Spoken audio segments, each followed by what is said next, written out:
अब तक की कहानी में रिहान और डॉक्टर प्रेरणा की शादी हो चुकी है, जिससे प्रेरणा और उसके पिता डॉक्टर सच्चिदानंद सिन्हा बेहद खुश हैं।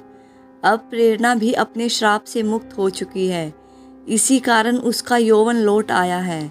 दूसरी ओर रुद्र सबको याद दिलाता है कि हमने यह शादी किस खास मकसद के लिए की थी और अब हमारे उस खास मकसद के लिए यहाँ से जाना होगा।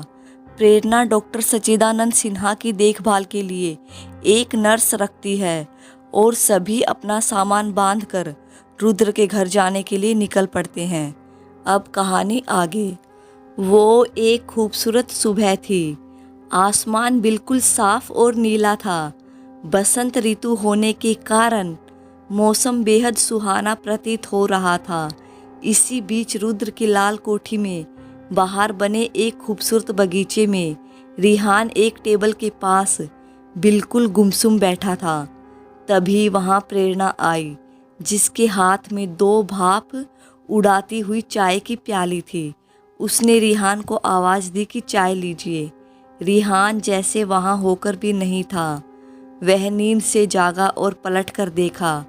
आज प्रेरणा ने लाल रंग की एक खूबसूरत साड़ी पहनी थी और रिहान को ज़्यादा लुभा रही थी। वो वस्तु थी प्रेरणा के कलाइयों में मौजूद कांच की ढेर सारी चूड़ियाँ। प्रेरणा ने 1 दर्जन से भी अधिक चूड़ियाँ एक एक हाथ में पहने हुई थी और 2-2 सोने के कंगन शुरुआत और अंत में थे। रिहान उसके हाथों को पकड़कर एक खुशी से उन चूड़ियों को देखने लगा। प्रेरणा कुछ शर्माती हुई बोली, क्या हुआ, ऐसे क्या देख रहे हो? रिहान ने पहली बार बेहद प्यार से उसका माथा चूमकर कहा, सूरत तुम्हारी, यह लाल चूड़ियाँ और साड़ी तुम पर आज बहुत जच रही हैं। प्रेरणा शर्म से पानी पानी होने लगी और अपना हाथ छुड़वाकर पास की कुर्सी पे बैठ गई। रिहान भी उसके करीब बैठ गया और चाय की एक प्याली उठाकर प्रेरणा को दी और दूसरी खुद पीने लगा। वो दोनों आपस में कुछ प्यार भरी बातें कर ही रहे थे कि वहाँ रुद्र आ गया। उसने आते ही कहा, देखो रिहान, आखिर हमें जिनकी प्रतीक्षा थी वो आज हमें मिल ही गए। प्रेरणा ने सवालिया भाव से रुद्र को घूरा तो उसने जल्दी से कहा, वो अघोर तांत्रिक अघोरनानंद जी, जिनकी हमें कब से तलाश थी, वो आज आखिरकार हमें मिल ही गए। मैंने उन्हें घर के हॉल में बैठाया है, तुम दोनों भी चलो। रिहान यह सुनकर बेहद खुश हुआ, जबकि प्रेरणा कुछ घबराने लगी, क्योंकि एक तंत्र साधना में किसी देवता की श्राप की वजह से उसने न जाने कितने साल नीरस और दुखी होकर बिताए थे और आज जैसे ही 2 पल की खुशी उसके नसीब में आई नहीं कि फिर किसी तंत्र साधना में पड़ना था। पहले कम से कम आज नहीं जानती थी कि उसके साथ कुछ बुरा भी हो सकता है, लेकिन अब तो उसे पता था कि इस तंत्र साधना में एक दिव्य दरवाजा खुलेगा, जिसमें रिहान अपने प्यार को बचाने के लिए यक्ष और यक्षिनियों से लड़ने वाला है। यदि वह वहां से कभी वापस नहीं आया तो बस यही बात सोचकर उसका दिल डूब जाता है। वह रिहान को वहां जाने से रोकना चाहती थी, लेकिन यह असंभव था।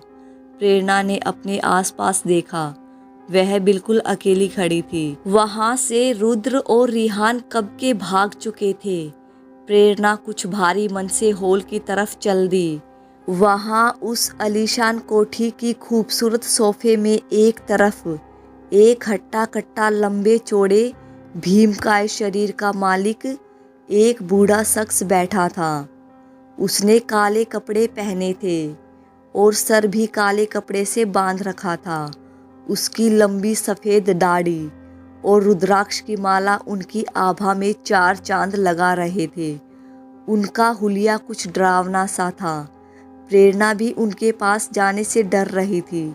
वह उनके पास जाना भी नहीं चाहती थी, लेकिन वह मजबूर थी। वह धीरे से सहमे कदमों से चलती हुई वहां गई और उन्हें नमस्ते करके रिहान के ठीक बगल में बैठ गई। रिहान ने उसका परिचय करवाते हुए कहा, बाबा, ये मेरी धर्मपत्नी प्रेरणा है। रुद्र ने प्रेरणा को बाबा के पैर छूने को कहा और प्रेरणा उसे कुछ नापसंदगी से देखने लगी। अगले ही पल प्रेरणा उठी और उस अघोर तांत्रिक के पैर पूरी श्रद्धा से छूने लगी। उस अघोर तांत्रिक ने उसके सर पे हाथ रखकर कहा, सदा सुहागन रहो, सौभाग्यवती भव। अपने लिए ऐसी दुआ सुनकर प्रेरणा मन ही मन हंस पड़ी। मतलब उसका भाग्य कितना अच्छा था, उसने बचपन से देखा था। और दूसरा सदा सुहागन रहो, उसका सुहाग ही उसे किसी समझौते की बदौलत मिला था कि वो उसकी सौतन लाएगा और तो और बहुत बड़ी बला से भी लड़ेगा। ऐसे में वो कब तक रहने वाली थी सुहागन और सौभाग्य की धनी। प्रेरणा चुपचाप रिहान के बगल में बैठ गई और रुद्र बाबा को अपनी और रिहान की दुख भरी दास्तां सुनाने लगा। रिहान की कहानी जानकर उनके मुख से बस एक ही बात निकली कि बेटा, जरूर तुमने पिछले जन्म में कोई ना कोई पुण्य किए होंगे, तभी तुम्हें एक यक्षिणी माता के रूप में मिली। वो कई वर्षों तक तुम्हारे साथ तुम्हारी माता बनकर रही और तुम्हें स्नेह किया। एक यक्षिणी अपने पुत्र से जितना स्नेह करती है ना, उतना कोई भी नहीं कर सकता। कई तांत्रिक 40 दिन लगातार अन्न जल त्याग कर कठोर साधना करते हैं किसी सुनसान जंगल में, तभी जाकर उन्हें यक्षिणी माता के रूप में मिलती है। वो भी बस कुछ पल के लिए। वो हमें एक वर देती है और चली जाती है। अब तक 100 में से 20 यक्षिणी साधना ही सफल हुई हैं। रिहान कुछ क्रोधित होते हुए बोला, बाबा जी, यदि उन्हें मुझसे इतना ही स्नेह था तो क्यों यहाँ एकदम अकेला छोड़ दिया। मैं यहाँ अकेले मारा मारा फिर रहा हूँ। वहाँ मेरा प्यार मेरे से बेहद दूर पता नहीं क्या कर रही होगी। वह अघोर कुछ शांत लहजे में बोला, वत्स, इस संसार में हर कार्य की कोई ना कोई वजह जरूर होती है। उनकी भी कोई ना कोई मजबूरी रही होगी, वरना यकीन करो, एक यक्षिणी ने तुम्हें पुत्र के रूप में अपनाकर तुम्हें कृतार्थ किया है। वह हर जन्म में तुम्हारा ख्याल रखेगी। तुम हर जन्म में अथाह धन संपत्ति और भाग्य के धनी होंगे। रुद्र बीच में बोल पड़ा, मतलब क्या ऐसा हो सकता है कि वहां जाकर हम इनकी माता मतलब नीलावंती को समझाएं और वो आना को छोड़ दे। बाबा ने ऊपर देखकर कहा, जैसी शिव की इच्छा वत्स। प्रेरणा ने कुछ अधीर मन से पूछा, बाबा, क्या वहाँ इनकी जान को कोई खतरा हो सकता है। बाबा ने पुनः ऊपर देखा और वही वाक्य दोहराया जो रुद्र के लिए कहा था। प्रेरणा यह सुनकर बहुत दुखी हो गई। रिहान ने उसे प्यार से संभालते हुए कहा, प्रेरणा, तुम मेरी चिंता मत करो। मैं वहाँ पहले भी जाकर सकुशल वापस आ चुका हूँ। मुझे यकीन है मैं इस बार भी बहुत जल्दी आऊँगा। प्रेरणा ने कहा, लेकिन पहली बार तुम्हारा कोई मकसद तो नहीं था ना। और उस समय भी उस भयंकर जंगली जानवर ने तुम्हें मार ही डाला होता यदि बीच में उस कर्ण पिशाचिनी ने तुम्हें बचाया नहीं होता तो। रिहान उसका जिक्र होते ही कुछ नफरत से बोला, नाम मत लेना उस चुड़ैल का। उसकी वजह से ही मेरी आहना मुझे नहीं पहचानती और उसकी वजह से ही मेरे करीबी भाई समान दोस्त यश और उसकी माता की मौत भी हुई है।